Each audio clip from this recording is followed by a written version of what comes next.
નમસ્કાર દર્શક મિત્રો, ડોક્ટર શો અંતર્ગત આજે આપણે શહેરના જાણીતા ગાયનેક એવા ડોક્ટર દીપ્તિ પટેલને મળવા જઈ રહ્યા છીએ કે જેઓ ગોલ્ડ મેડાલિસ્ટ છે, સ્ત્રી રોગના નિષ્ણાંત તબીબ સાથે આજે આપણે એવા વિષય પર ચર્ચા કરવા જઈ રહ્યા છે કે જેને આપણે નેચરલી હવે રેગ્યુલર વાતોમાં આ શબ્દો આપણે સાંભળી રહ્યા છે કે ભાઈ હોર્મોનલ પ્રોબ્લેમ, સેક્સ્યુઅલ પ્રોબ્લેમ કે પછી હાઇજીન, આવા ઘણા શબ્દો આપણે રેગ્યુલર યુઝ પણ કરીએ છીએ અને સાંભળીએ પણ છે, પરંતુ ખરેખર આ શું છે તે તમામ માહિતી એક નવો જ વિષય આજે દીપ્તિબેન આપણી સાથે શેર કરવા જઈ રહ્યા છે. તો સૌપ્રથમ આપણે તેમનું સ્વાગત કરીએ. નમસ્કાર. તો મેડમ, તમે સમજી ચૂક્યા છો કે આજે સ્પેશિયલી અમે તમારી સાથે શેના માટે જોડાવા જઈ રહ્યા છે. જ્યારે સ્ત્રી રોગ નિષ્ણાંત તબીબ છો તો સૌથી પહેલો મારો સવાલ જ તમારા માટે એ હશે કે આજની સ્ત્રી માટેની સમસ્યાઓ કઈ કઈ છે? તમે બહુ સરસ રીતે પોઈન્ટ આઉટ ત્રણ સમસ્યાઓ કરેલી છે કે જેની માટે આપણે વાત કરીશું. પહેલાં આપણે હોર્મોનલ પ્રોબ્લેમ લઈશું. હોર્મોનલ પ્રોબ્લેમ દરેક સ્ત્રીને, એટલે કે જે એની પ્યુબર્ટી હોય ત્યાંથી કે મિનોપોઝ સુધી ને મિનોપોઝ પછી પણ આ જે સમસ્યા છે એના કારણે ઘણા બધા શરીરમાં ચેન્જીસ આવતા હોય છે, ઘણી બધી સમસ્યાઓ થતી હોય છે, પીરિયડ્સના પ્રોબ્લેમ થતા હોય. તો આપણે નાની બાળકીથી શરૂ કરીશું. નાના બાળકોમાં જો હોર્મોન્સ વધારે હોય, ઇમ્બેલેન્સ હોય, તો પોલિસિસ્ટિક ઓવરીઝનો પ્રોબ્લેમ થતો હોય છે.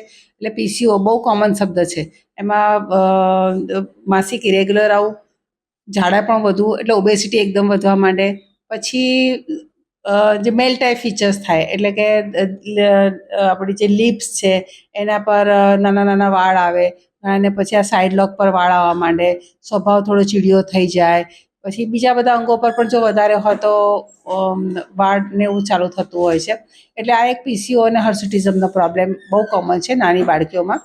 અને પછી થોડી આપણે વધારે ઉંમર જોઈએ તો પુખ્ત અવસ્થામાં મેરિડ વુમન છે, એમને પણ હોર્મોનના પ્રોબ્લેમ થાય. તો મેન્સિસ આવવાનું હોય એના પહેલાં ચીડિયાપણું થઈ જાય, બ્રેસ્ટમાં પેઇન થાય, સોજા આવે, મૂડ નહીં આવે, અને કારણ વગર જ ઝઘડી પડે, બરાબર. અને પ્રીમેન્સ્ટ્રલ ટેન્શન સિન્ડ્રોમ કહેવાય. એ પણ છે તો ટેન્શનના લીધે અને હોર્મોન્સના ઇમ્બેલેન્સના લીધે થતું હોય છે. એમાં FSH, LH, ઇસ્ટ્રોજન અને પ્રોજેસ્ટ્રોન, આ હોર્મોન્સનું સંતુલન ના હોય તો આવા પ્રોબ્લેમ થતા હોય છે. એક આ બીજી સમસ્યા છે. ત્રીજી વસ્તુ છે કે અત્યારે આપણે કહીએ કે ફૂડનું અડલ્ટ્રેશન હોય, કે પછી વાતાવરણ હોય, કે પછી આપણે પોસ્ટ કોવિડના આપણે ચેન્જીસ જોઈએ છે. એમાં જેવી રીતે આપણે જોઈએ છે કે હાર્ટ એટેક્સ છે, કે બ્રેઇન હેમરેજ છે, એવા કેસીસ બહુ વધી ગયા છે. એવી જ રીતે અમે અત્યારે ગાયનેકોલોજિસ્ટ સ્ત્રીઓમાં જે ઓવરીઝ છે એના કાઉન્ટ, એના હોર્મોન્સના લેવલ અને એએમએસનું લેવલ ઘણું ઓછું હોય છે એવું બહુ જ ફ્રિકવન્ટલી છેલ્લા 4-5 વર્ષથી અમે જોઈએ છીએ. એટલે મે બી આપણે વિચારીએ કે કોવિડના લીધે હોય. હવે આ જ્યારે સમસ્યા હોય ત્યારે ખાલી હોર્મોન્સ જ ઓછા થાય છે એવું નથી. હોર્મોન્સ સાથે જે એક પ્રોડક્શનની કેપેસિટી છે, આપણે બાળક જોઈતું હોય તો એકને સ્પર્મ જોઈએ, બરાબર. તો સ્પર્મમાં પ્રોબ્લેમ તો એ અલગ વસ્તુ આપણે પછી લઈશું. પણ એગ્સના પ્રોબ્લેમમાં એની સંખ્યા ઓછી હોય, એની ક્વોલિટી ઓછી હોય. તો ક્વોલિટી ઓછી હોય, ક્વોલિટી ખરાબ હોય, એના લીધે શું થાય કે અબોર્શન થઈ જાય, પ્રેગ્નન્સી ના રહે, ખોળખાપણવાળા બાળક આવે. આ બધા રેટ્સ ઘણા બધા આપણે જોતા હોય છે. પણ સાયન્સના એડવાન્સના લીધે અત્યારે જે પ્રીનેટલ કાઉન્સેલિંગ થતું હોય છે, પ્રેગ્નન્સીને પછી પણ આપણે બ્લડ ટેસ્ટ કરાવતા હોય છે, એન્ટી સ્કેન કરાવતા હોય છે, સોનોગ્રાફી કરાવતા હોય છે. એટલે એમાં ઘણા બધા આવા જે ડિફેક્ટિવ બાળકો છે સ્ક્રીન આઉટ થઈ જતા હોય છે, બરાબર. એટલે અત્યારે આપણને બહુ બધા જોખમી બાળકો દેખાતા નથી, બરાબર. પણ આ એક પણ મોટું જોખમ છે. અને અબોર્શનના પ્રોબ્લેમ પણ વધતા હોય છે. એટલે જે મેં તમને વાત કરી કે એગની ક્વોલિટી અને ક્વોન્ટિટી ઓછી હોય છે, એટલે જ્યારે પછી ઇન્ફર્ટિલિટી થાય, એટલે પ્રેગ્નન્સી નહીં રહે, તો આવી ફિમેલને બહુ યંગ એજમાં એ લોકોને એક ડોનેશન કરવું પડે, બરાબર. એટલે બીજી સ્ત્રીના એગ લેવા પડે. હવે બીજી સ્ત્રી એગ આપશે તો એના એગ્સ ક્યાંથી આવશે, બરાબર. એ જે લઈએ છે તે પણ 1 કે 2 બાળક હોય તેવી સ્ત્રીના જ એગ્સ લેતા. અનમેરિડ છોકરીઓના કે યંગ પેશન્ટના આપણે કાયદાકીય રીતે અલાઉડ નથી. તો એના પણ હવે પ્રોબ્લેમ આવવા માંડ્યા છે. એટલે ડોનર પણ સારા પહેલાં જે મળતા હતા એ ડોનરમાં પણ અમે પ્રોબ્લેમ ફેસ કરે છે. એટલે અત્યારની આ બહુ જ ક્રિટિકલ સમસ્યા છે. એટલે નો ડાઉટ હવે આ વજાઇનલ રેજ્યુનેશન થતું હોય છે, ઓવેરિયન રેજ્યુનેશન થતું હોય છે. આ બધાને કારણે પણ જે સ્ટેમ સેલ ટ્રીટમેન્ટ થતી હોય છે એનાથી ઓવરી રેજ્યુનેટ કરતા હોય છે, એને થોડી સ્ટિમ્યુલેટ કરતા હોય છે, અને થોડીક સક્ષમ બનતી હોય છે એનાથી, બરાબર. એટલે નવી જેમ જેમ પ્રોબ્લેમ આવે છે તેમ તેમ નવી ટેકનિક પણ થતી હોય છે. એટલે આ એક બીજો તમને સમસ્યા કીધી. હવે આવ્યા આપણે પ્રેગ્નન્સીને એની રિલેટેડ વાત થઈ ગઈ. પછી થશે જે મિનોપોઝ આવવાનું હોય એની પહેલાંનો તબક્કો, પ્રી મિનોપોઝલ પ્રોબ્લેમ કહીએ તો, તેમાં પણ હોર્મોન્સ ઓછા થાય અને એમાં એન્ડ્રોજનનું લેવલ પણ ઘણું ઓછું થતું હોય છે, ઇસ્ટ્રોજનનું લેવલ પણ ઓછું થતું હોય છે. આના કારણે અકારણે આમ ગુસ્સે થઈ જાય, ચીડિયાપણું આવી જાય, રડવા માંડે, ઘણાને ડિપ્રેશન આવી જતું હોય છે. અને ડિપ્રેશનમાં ઘણી વખત એવું થાય કે એટલી બધી ફિમેલ સફર થતી હોય છે સાયકોલોજીકલી, સોશિયલી, ફિઝિકલી, અને પછી એમાં છે તો એનું મૂડ બહુ ડાઉન રહેતો હોય એટલે પછી સાયકેટ્રિશિયન પાસે લઈ જાય અને ખરેખર હોય એનો હોર્મોનલ પ્રોબ્લેમ. નો ડાઉટ હવે આપણે સાયકેટ્રિશિયન પણ છે તે અમને રેફર કરતા હોય છે અને અલ્ટિમેટલી ફિમેલ સારી થતી હોય છે. અને પછી છેલ્લા આવે મિનોપોઝનો પીરિયડ. મિનોપોઝમાં હોર્મોન્સના લેવલ ઘણા ઓછા થતા હોય છે. ફિમેલમાં મિનોપોઝના હોર્મોન્સ છે તે બહુ જલ્દીથી અને એકદમ એબ્રપ્ટ ઓછા થતા હોય છે. જ્યારે મેલમાં શું હોય કે જેમ ઉંમર થાય ધીરે ધીરે ઓછા થશે ને તે ઓછા થવાનો પીરિયડનો ટાઈમ 15 થી 20 વર્ષમાં બેઝલાઇનથી ઓછા થતા, જ્યારે ફિમેલમાં હાર્ડલી 3 થી 4 વર્ષમાં જ એ ડ્રોપ થઈ જતા હોય છે. એટલે એ જે સડન તમારા શરીરમાં હોર્મોન્સ ઓછા થાય અને તમારી જે કામ કરવાની તાકાત છે, તમારું જે વિગર છે, તમારું જે એક્સપેક્ટેશન છે તમારી બોડી સાથે, તમે ત્યારે એટલું બધું વસ્તુ તમે અચીવ કરેલું હોય, તમારે એને પ્રેક્ટિકલી એને પુટ કરવું હોય, બરાબર.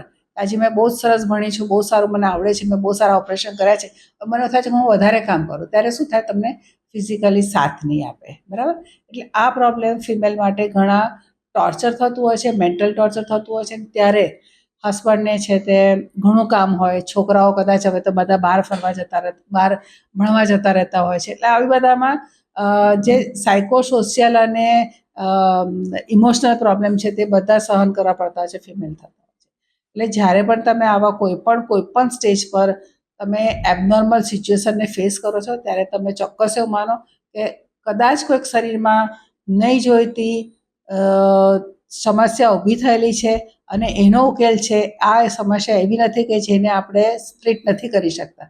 તમે સરસ રીતે કોઈ ડૉક્ટરનો કોન્ટેક્ટ કરો, તમે સરસ રીતે વાત કરો, કાઉન્સેલિંગ કરાવડાવો, તો તમે ચોક્કસ સારા થઈ જશો. તમારી એજ પછી ભલે ગમે તો હોય, તમે 14 વર્ષના હોય કે 60 વર્ષના હોય, બરાબર. દરેકને સરસ રીતે જીવવાનો અધિકાર છે. અને એક ફિમેલ તરીકે મને લાગે કે આપણી આજુબાજુની બધી જ ફિમેલ ખૂબ પ્રફુલ્લિત હોય અને પોતાને જે કરવું હોય એટલું કરી શકે, એટલી એનામાં તાકાત હોય. તમે અત્યારે જે પ્રમાણે સ્ત્રીને જે સમસ્યા નડી શકે છે તેના વિશેની તમામ માહિતી આપી કે દરેક ઉંમરના દરેક પડાવમાં અલગ અલગ સમસ્યા એ ફેસ કરતી હોય છે. અત્યારે આપણે કોમન વાત કરતા હોઈએ છીએ કે હોર્મોનલની જે તમે વાત કરી, શું પહેલા પણ આવું થતું હતું કે અત્યારના સમયમાં એનું પ્રમાણ વધારે છે? પહેલાં પણ હોર્મોનલ સમસ્યા હતી, પરંતુ એ થોડા મોડી એજ પર થતી હતી. એટલે એ જે સમસ્યા થતી હતી 50-55 પછી થતી હતી. પણ હવે જે ખાવા પીવાનો બદલાવ છે, લાઇફસ્ટાઈલનો બદલાવ છે, તે સમસ્યા થોડી વહેલી ચાલુ થઈ છે. તે લગભગ 35ની આસપાસ ચાલુ થઈ છે, બરાબર. એટલે 35 to 50નો કે 45નો પીરિયડ એ ફિમેલ માટે બહુ જ પ્રોડક્ટિવ પીરિયડ છે કે માંડ પોતાના જે એકેડેમિક કેરિયરમાંથી પતાવી હોય, પછી પોતાના બચ્ચાઓનું એટલે જે પ્રેગ્નન્સી ને બધા જે ફેમિલીના જે એની લાઈફ હોય એમાંથી માંડ ફ્રી થઈ હોય, બચ્ચાઓના રેરિંગ ને એમાંથી, અને પછી એવું થાય કે હવે હું મારા કોઈ વસ્તુ પર ક્રિએટિવ કામ કરું અથવા મારી જે પ્રોફેશનલ લાઈફ છે એમાં કોન્સન્ટ્રેટ કરું, ત્યારે એને પ્રોબ્લેમ ચાલુ થતા હોય છે. એટલે એ ઘણો પ્રોબ્લેમેટિક ટાઈમ છે. ખાવા પીવાનું છે, સ્ટ્રેસ છે, ફેમિલી બીજા પ્રોબ્લેમ છે, આ બધાને કારણે ઘણા બધા હેલ્થ ઇસ્યુઝ છે. એમાં હોર્મોનનો ઇસ્યુ યંગ એજમાં થાય છે, તે બહુ મેજર સામાજિક સમસ્યા હું એને જોઉં છું. બીજું, આપણે જે સમાજમાંથી આવીએ છીએ ત્યાં ઘણી વખત આપણે સાંભળીએ છીએ કે સેક્સ્યુઅલ કોઈ પણ સમસ્યા હોય તો તેને આપણે બહુ ઇઝીલી ચર્ચા નથી કરતા અથવા તો એટલું કોન્ફિડન્ટલી વાત કરતા કદાચ વિચારીએ છીએ કે આ કહી શકીએ નહીં કહી શકીએ. તો તેને લગતી સમસ્યા જ્યારે તમારી સામે આવે છે તેને તમે કેવી રીતે લ્યો છો અને કયા પ્રકારના પેશન્ટ આવે છે આને લઈને?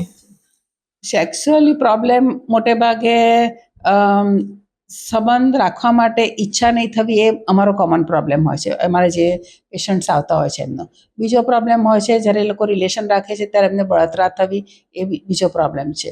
અને ત્રીજો પ્રોબ્લેમ છે કે લોકોને ટાઈમના ઇસ્યુ હોય છે, બરાબર. આ 3 પ્રોબ્લેમ એ લોકોના ઘણા મેજર હોય છે. હવે જે ઈચ્છા નહીં થવી એ પ્રોબ્લેમ છે તેમાં ઘણા બધા પરિબળો હોય છે. એક તો તમારો સ્ટ્રેસનું લેવલ વધારે હોય એટલે તમે બહુ થાકેલા હો, કે તમારી ઈચ્છા તમારું મન બીજી જગ્યાએ હોય એટલે તમે જે વસ્તુમાં કોન્સન્ટ્રેટ થવું હોય તો કરી નહીં શકતા હોય છો. બીજી વસ્તુ છે કે તમારે તમારા હોર્મોન્સના લેવલ ઓછા હોય, કે એ તમને સાથ નહીં આપતું હોય તો પણ તમારે સેક્સ્યુઅલી તમને ઈચ્છા નહીં થાય. અને ઘણી વખત વાઇટ ડિસ્ચાર્જ છે, પેલ્વિક પેઇન છે, ડિસ્કમ્ફર્ટ છે, આવા બધા રીઝન હોય એના કારણે પણ એ લોકોને ઈચ્છા ઓછી થતી હોય, કે કદાચ હું સંબંધ રાખીશ તો મને પાછું પેલું થશે, સફેદ પાણી પાછું ચાલુ થશે, કે મને ખજવાળવાનું ચાલુ થશે. એટલે આ બધા છે. અને ઘણાને ફોબિયા પણ હોય છે કે વધારે રિલેશન રાખીએ કે કંઈ કરીએ તો સેક્સ્યુઅલ ઇન્ફેક્શન થાય કે અમુક રોગો થશે. એટલે આવા બધા મિથ્સ પણ બધા એના મગજમાં હોય છે.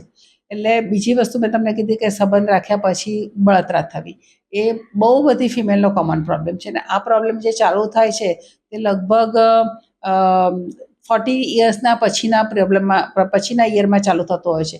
એટલે જ્યારે હોર્મોનના લેવલ ઓછા થાય ત્યારે જે યોનિનો માર્ગ છે એમાંની જે સ્નિગ્ધતા હોય, પાણીનું લેવલ છે, ચિકાસ છે, એનું જે લિક્વિડ છે, એ બધામાં ઘણા પીએચમાં ને બધા ચેન્જ આવતા હોય છે. એટલે શું થાય કે જ્યારે રિલેશન રાખે ત્યારે લુબ્રિકેશન ના હોય એટલે પછી એને બળતરા થાય. અને જે વજાનાનું લેયર છે, જે એની આપણે જે મોઢામાં આપણે ચામડી હોય ને એવી રીતે વજાનામાં પણ મ્યુકોઝા હોય, એ મ્યુકોઝા પણ પતલું થાય અને એના જે નર્વ એન્ડિંગ્સને હોય તે પણ થોડા ડિસ્ટર્બ થતા હોય છે. એટલે આના કારણે પણ જ્યારે પણ એ લોકોના રિલેશન્સ થાય ત્યારે એમને બળતરાને એવું થતું હોય છે. એટલે આ સેક્સ્યુઅલ પ્રોબ્લેમ બહુ મોટો ઇસ્યુ છે. અને એક આપણે બહુ જાણીતી વસ્તુ છે કે જ્યારે બે વ્યક્તિ એટલે કપલ વચ્ચે જો સેક્સ્યુઅલ સંબંધ બહુ હેલ્ધી ના, એટલે સેક્સ્યુઅલ લાઈફ જો બહુ હેલ્ધી ના હોય તો એ લોકોને બીજા બધા સાયકોલોજીકલ અને ફેમિલી ઇસ્યુ પણ ઘણી વખત ઊભા થતા હોય છે, બરાબર. એટલે જેવી રીતે આપણે એવું કહીએ ને કે તમારી ઓરલ હેલ્થ કે તમારું ગટ હેલ્થ, એ રીતે એક સેક્સ્યુઅલ હેલ્થ પણ એક બહુ ઇમ્પોર્ટન્ટ છે મેન્ટલ હેલ્થની જેમ જ. એટલે એના પર પણ ધ્યાન આપવાની જરૂર છે. તમારામાં નાના નાના ઇસ્યુઝ હોય, તમને બળતરા થતી હોય કે કોઈ કારણને લીધે તમને ઈચ્છા ના થતી હોય. ઘણી વખત એવું થાય કે ફિમેલની ઈચ્છા હોય પણ મેલની ઈચ્છા ના હોય, કારણ કે મેલ એટલું બધું થાકી જતો હોય અને એ લોકોને ઘણી વખત ઇરેક્ટાઇલ પ્રોબ્લેમ હોય. એટલે જ્યારે રિલેશન રાખવા હોય ત્યારે પોતે ઇરેક્શન નહીં થતું હોય, કે આવા બધા પ્રોબ્લેમ પણ ફેસ કરતા હોય છે. ઘણાને બંને જણને હસબન્ડ વાઈફને સાથે ચોકલેટ થવું જોઈએ તે નથી થતું હોતું. ક્વોલિટી ઓફ જે પરફોર્મન્સ છે એમાં પ્રોબ્લેમ હોય છે. એટલે દરેક કપલના અને દરેક ઇન્ડિવિજ્યુઅલના પ્રોબ્લેમ બહુ અલગ અલગ લેવલના અને અલગ અલગ માત્રામાં હોય છે, બરાબર. એટલે ખાલી એવું નથી કે ખાલી સેક્સ્યુઅલ પ્રોબ્લેમ છે, ગોળી લખી દીધી કે આ કરી લીધું, એવું નથી. તમારે ઊંડાણમાં જઈને કયા લેવલનો પ્રોબ્લેમ છે તે જાણી અને તમે એને ટ્રીટમેન્ટ આપો તો એ પેશન્ટ સારું થતું હોય છે. અને એમાં સાયકિયાટ્રિશિયન અને સેક્સોલોજીસ્ટની સાથે ગાયનેકોલોજીસ્ટનો રોલ પણ એટલો જ ઇમ્પોર્ટન્ટ છે, કે જે ડિસીઝ છે, કે જે લેવલના પ્રોબ્લેમ છે એ ગાયનેકોલોજીસ્ટ તપાસ કરી અને પછી જો એને ટ્રીટમેન્ટ થાય તો કદાચ સેક્સોલોજીસ્ટ અને સાયકોલોજીસ્ટના પણ પ્રોબ્લેમ, એટલે આ કમ્બાઇન્ડ ટ્રીટમેન્ટ થાય તો વધારે સારું પડે, એવું મારું માનવું છે. ત્યાર પછી જ્યારે વાત કરવામાં આવે કે ભાઈ આજની નારી કે ભાઈ અભ્યાસ કર્યો છે, આગળ આવી છે, તો થોડું એક એમ હાઇજીનને લઈને થોડી હેલ્થ કોન્શિયસ થઈ ગઈ છે કે હાઇજીન એના દરેક શબ્દોમાં એક વસ્તુ હોય છે કે ભાઈ, અને તેમાં પણ કોરોના ગયો ત્યાર પછી તો આપણે જોઈ લઈએ છીએ કે જાણે સેનેટાઇઝર એમ કોમન આપણા રૂટીન જીવનશૈલીનો એક ભાગ બની ગયો છે. તો ત્યારે આ હાઇજીન શબ્દને તમે ખરા અર્થમાં કેવી રીતે મૂલવો છો અને આપણે આપણી હેલ્થ માટે એને કેવી રીતે લેવો જોઈએ? જો હેલ્થ માટે હાઇજીન બહુ ઇમ્પોર્ટન્ટ છે, પહેલી વસ્તુ છે, બરાબર. પણ બહુ જ હાઇજીનનું કોન્શિયસ રહીએ અને ઓવર હાઇજીન કરીએ તો આપણને હેલ્થ પ્રોબ્લેમ થાય, બરાબર. એટલે બંનેના સમતોલનમાં રહેવું જરૂરી છે. તમે જે વાત કરી કે કોરોના વખતે આપણે પેલા સેનિટાઈઝર યુઝ કરતા હતા, આપણે જોયું હશે કે ઘણાને એલર્જી થઈ જતી હતી, ઘણાને સ્કિનના પ્રોબ્લેમ ચાલુ થયેલા હતા, ઘણાને પછી છે તે પેલા નખને એના પર પ્રોબ્લેમ થયેલા હતા, ડ્રાય સ્કિન થઈ જતી હતી. એટલે એ શાના લીધે થયું કે તમારે ખાલી પણ ઘણાને એવું કે કશું નથી કરવાનું તો પણ 10-20 મિનિટ થાય કે અડધો કલાક થાય એટલે પેલા 2 ટીપા લીધા લગાડીને સાફ કરે, બરાબર. એટલે over use of the chemical અને sanitiser is also a problematic. એ જે આપણે બીજા બધા અંગોમાં જોયું તેવી જ રીતે વજાયનામાં પણ છે. અત્યારે શું છે કે પેલું બહુ જ બધું આવે ને કે પી સેફ, એટલે સોરી નામ કાઢી કાઢ્યું, ઘણી બધી પ્રોડક્ટ આવે છે બજારમાં હાઇજીનને રિલેટેડ, બરાબર. એટલે એ પ્રોડક્ટના આપણે જે જોતા હોય ને કે સાંભળતા હોય તેના પરથી એવું થાય કે નહીં, હાઇજીન તો બહુ ઇમ્પોર્ટન્ટ છે, હાઇજીન રાખવું જોઈએ. એટલે અમારી પાસે જે પ્રોબ્લેમ આવે છે તે ઘણી વખતે ભણેલી ગણેલી વ્યક્તિમાં બહુ કોન્શિયસમાં પણ આવતા હોય છે. તે શાના લીધે આવતા હોય છે કે રોંગ યુઝ ઓફ વોટર, વધારે પડતું તમે પાણીથી વજાયનાને સાફ કરો કે ઇન્ટરનલ ક્લિનિંગની બિલકુલ જરૂર નથી હોતી. ઘણાને એવી આદત હોય કે ફિંગરિંગથી વજાયના ક્લીન કરે, દેટ ઇઝ વેરી રોંગ. એટલે તમે ફિંગર નાખો એટલે તમારા પીએચ ચેન્જ થાય છે, હાથના નખમાં બેક્ટેરિયા તે જાય છે અને જે વસ્તુ અંદર જોઈએ છે તેને તમે કાઢી કાઢો છો, એટલે એના કારણે પણ તમારા પીએચ ચેન્જ થઈ જાય છે, તકલીફ થાય છે. બીજી વસ્તુ છે કે અમુક કેમિકલ્સ યુઝ કરતા હોય છે, ડૂશ યુઝ કરતા હોય છે કે સ્પ્રે યુઝ કરતા હોય છે કે સ્મેલ નહીં આવે એની માટેની અમુક પ્રોડક્ટ આવે છે, બધા યુઝ કરતા હોય છે, બરાબર. એ બધાના કારણે પણ કેમિકલ ઇરિટેશન થતું હોય છે. ઘણી વખત કોન્ડોમ યુઝ કરતા હોય છે, તો કોન્ડોમના લીધે પણ એની જે જેલી હોય છે એના કારણે પણ હેલ્થને હાઇજીનના પ્રોબ્લેમ થતા હોય છે. બીજું એક કોમન વસ્તુ છે કે જ્યારે પણ વોશરૂમ જાય છે ને ત્યારે જનરલી શું કરે કે હવે બધી જગ્યાએ પેલા હેન્ડ પેલા એ હોય છે, જેટ્સ હોય છે. જેટ્સનું પ્રેશર કેટલું હોય, એ કેટલી વખત યુઝ કરો તે નોલેજ બહુ જરૂરી છે, બરાબર. આપણે મોટે ભાગે હોટલમાં કે એમાં જઈએ તો કેટલા માળની હોટલ હોય, 10-12 માળની હોટલ હોય, બરાબર. ત્યાંથી પાણીની ટાંકી આવતી એટલે એ જેટમાં પ્રેશર બહુ વધારે હોય. એ તમે લગાવો એટલે તમને જે વજાયનાની ને બહારની જે સરફેસ છે એના પર માઇક્રો એબ્રેશન્સ થતા હોય, બરાબર. ને એના કારણે પછી તમને બીજા આજુબાજુના બેક્ટેરિયા અને પર્સ્પિરેશનના બેક્ટેરિયા, સ્ટૂલ તમે પછી પાસ કરો તે બધાના બેક્ટેરિયા ત્યાં લાગે ને પછી પ્રોબ્લેમ થાય, બરાબર. એટલે પહેલી વસ્તુ છે કે તમે આમ સીધી રાખો, એના બદલે થોડુંક તમે એનું એવી રીતે એડજસ્ટ કરો એંગલ કે ડાયરેક્ટ ફોર્સ ના આવે, બરાબર. પછી બીજી વસ્તુ છે કે વારે ઘડીએ તમે જેટલી વખત બાથરૂમ જાઓ છો તેટલી વખતે વોટરથી સાફ કરવાની જરૂર નથી, બરાબર. તમે એવું લાગે તમને થોડુંક મેસી લાગતું હોય તો ક્લીન ટીશ્યુ હોય એનાથી ખાલી તમે પેટ કરી લો, પણ વોટર નહીં લગાવો, બરાબર. અથવા તો નાના એવા કટકા રાખો તેનાથી કરીને તમે પછીને ડિસ્પોઝ કરી શકો. આ રીતે તમે તમારું વેટનેસને તમે ઓછી કરી શકો. તમે પેન્ટી લાઇનર યુઝ કરી શકો છો. અને ત્રીજી વસ્તુ છે કે જે ટોયલેટ હોય છે ને એમાં ઘણી જગ્યાએ ફિક્સ જેટ હોય છે, એટલે પાછળની સાઈડ પર પેલી જેટ મૂકેલી હોય ને તમે પેલું નોબ ખોલો એટલે ત્યાંથી પિચકારી જેવું આવે અને તમારે હાથે કંઈ લગાવવું ના પડે અને તમારું ક્લિનિંગ થઈ જાય, બરાબર. આવી પણ ઘણી જગ્યાએ ફિક્સ જેટ પેલા ટોપ પર લગાવેલી હોય છે. એ સૌથી અનહાઇજેનિક વસ્તુ છે, બરાબર. એમાં શું થાય કે પાછળથી જે પાણીનો ફોર્સ આવશે એટલે સ્ટૂલ લાગેલું હશે તે તમારે વજાઈને આગળ હોય છે, બરાબર. એટલે ત્યાં યુરિનના ભાગ પર એના જે સ્મોલ પાર્ટિકલ્સ હશે તે લાગશે. તમે ભલે ગમે તેટલું ક્લીન કરશો પણ તમને ક્લીન કરતાં પણ જે માઇક્રો સેકન્ડ્સનો પણ ટાઈમ થશે, બેક્ટેરિયા તરત ત્યાં આગળ તમારી ઇરોડ થયેલી સ્કિન હશે ત્યાં લાગી જશે. એટલે આવા બધા નાના નાના પ્રોબ્લેમ છે તેના કારણે પણ હાઇજીનના પ્રોબ્લેમ થતા હોય છે. અને હાઇજીન મેન્ટેન કરો એટલે તમે પહેલાં તો જે ઓવર હાઇજીન કરો છો તેને તમે ઓછું કરો. દિવસમાં એક વખત છે તે તમે એના જે સોલ્યુશન આવે છે, વજાઇનલ વોશ આવે છે તેનાથી તમારે બહારથી જ સાફ કરવાનું હોય છે. એટલે તમે પહેલાં એની પણ ટેકનિક છે, એમાં પીએચ સાથે બેલેન્સ હોય છે. પહેલાં પાણી લગાડીને તમે પાણીમાં લગાડીને કરશો તો એનો કોઈ મતલબ નથી, એ પછી સાદું સાબુત થઈ જશે. તમે જ્યારે આ વજાઇનલ વોશ યુઝ કરો છો ત્યારે તમારે 1 કે 2 ટીપું લઈને ડ્રાય જે તમારી ચામડી છે એના પર તમારે લગાવવાનું છે, લગાવીને 20 થી 30 સેકન્ડ રહેવા દેવાનું છે. એટલે તમારા જે પીએચ છે એનું જે ઇફેક્ટિવિટી આવી જોઈએ તે આવશે અને એના પછી તમારે પાણી લગાવીને એને સાફ કરવાનું છે. ઇન્ટરનલ ક્લિનિંગ માટે વજાઇનલ વોશ નથી, બરાબર. મોટાભાગના પેશન્ટો વજાઇનલ વોશ ઇન્ટરનલી યુઝ કરતા હોય છે. That is a wrong practice. It is for the external use only, બરાબર. એટલે એનું એક તમે વજાઇનલ વોશ તમે બરાબર રોજ એક વખત અથવા તો 2 દિવસ એક વખત યુઝ કરો તો ચાલે. બીજું છે કે જો વ્હાઇટ ડિસ્ચાર્જ ને બધું બહુ થતું હોય, તમને ડ્રાયનેસ વધારે હોય કે મિનોપોઝના પ્રોબ્લેમ હોય કે પછી ઘણી વખત શું થાય કે પેશાબ થઈ જવો, તમે બાથરૂમમાં જાઓ છો એના પહેલાં તમને પેશાબ થઈ લાગી હોય ને જાઓ ને તમે અનડ્રેસ થાવ એ પહેલાં તમને યુરિન થઈ જાય, રસ્તામાં પડી જાય કે પછી છીંક ખાઓ કે કોઈ વધારે તમે સ્ટ્રેન કરવું પડે ત્યારે પેશાબ થઈ જાય. આ બધા પ્રોબ્લેમ એ ફિમેલ કોઈને કહેતી જ નથી હોતી, બરાબર. એ પોતાની રીતે કોઈ પણ રીતે સગવડ કરી લે અને એને છુપાવતા હોય છે. પણ આની ટ્રીટમેન્ટ છે બહુ વ્યવસ્થિત ટ્રીટમેન્ટ છે, સર્જિકલ ટ્રીટમેન્ટ નથી. અમુક મેડિકેશન્સ આપવામાં આવતી હોય છે અને અમુક એવા સ્પા ચાલુ થયેલા છે, વજાઇનલ સ્પા કહેવાય. એટલે અમારી મેડિકલ એમાં વજાઇનલ રેજ્યુનેશન કહેતા હોય, પણ હવે સ્પા શબ્દ એટલો બધો પેલો પ્રચલિત છે કે ફેશિયલ સ્પા કરાવે એવી રીતે વજાઇનલ પણ સ્પા જ કહેવાય એને, મેડિકલ સ્પા. તો એ તમે કરાવી શકો છો. એનાથી તમારું હાઇજીન, અંદરની ચિકાસ, એનું પીએચનું બેલેન્સ એ બધું ઘણું સરસ થશે અને વ્હાઇટ ડિસ્ચાર્જનો પ્રોબ્લેમ બહુ રૂટીન રહેતો હોય તેમાં ઘણા ફાયદા થતા હશે. આમાં અમે સ્ટેમ સેલ પણ ઘણી વખત નાખતા હોય છે કે સ્ટેમ સેલ્સ પણ અમે ઇન્જેક્ટ કરતા હોય છે વજાઇનામાં. એનાથી પણ એનું હાઇજીન ને બધું સરસ મેન્ટેન થાય. ઘણાને બહુ જ બળતરા થાય. આમાં તમે તીખું ખાય તો પણ બિચારાને બળતરા થાય, બરાબર. છીંક ખાય તો પણ પેશાબ થાય. આ બધામાં આ બધી ટ્રીટમેન્ટ ઘણી બધી યુઝફુલ છે. ડાઉન ટાઈમ કંઈ નથી, એટલે તમે બપોરે લંચ ટાઈમમાં કેવી રીતે પણ કરાવી શકો છો.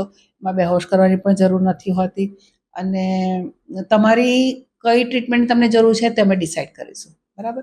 એટલે ક્યારે બી આવી કંઈ તકલીફ હોય, હાઇજીનને રિલેટેડ હોય, હોર્મોનને રિલેટેડ હોય કે તમને સેક્સ્યુઅલ પ્રોબ્લેમ લીધે હોય, તો બધાનું સોલ્યુશન છે. તમે સાયલન્ટલી એકલા સફર નહીં થાઓ, તમે ઓપન અપ થાઓ અને તમારી સમસ્યાનું નિરાકરણ કરો. તો આ દિવાળી પર આપણે ચોક્કસ ખૂબ સરસ રીતે નૂતન વર્ષ ઉજવીશું. પહેલાં આપણે સારા થઈએ. Thank you. તો દર્શક મિત્રો, ડોક્ટર શો અંતર્ગત આપણી સાથે જોડાયા હતા ડોક્ટર દીપ્તિ પટેલ, કે જેમણે ખૂબ જ સારી અને ઘણી અગત્યની જાણકારી આપણને આપી કે રૂટીન આપણે આપણી લાઈફસ્ટાઈલમાં જે શબ્દોનો ઉપયોગ કરીએ છીએ, ખરા અર્થમાં તેનો અર્થ શું થાય છે અને કેવી રીતે આપણે આપણી રૂટીન લાઈફમાં તેનો ઉપયોગ કરવો જોઈએ, આ તમામ માહિતી આજે આપણને અહીંથી મળી. તો હાલમાં તો સમયના અભાવે રજા લઈએ છીએ, પરંતુ ફરી મળીશું એક નવા જ તબીબ સાથે. ત્યાં સુધી રજા આપશો. નમસ્કાર. Audio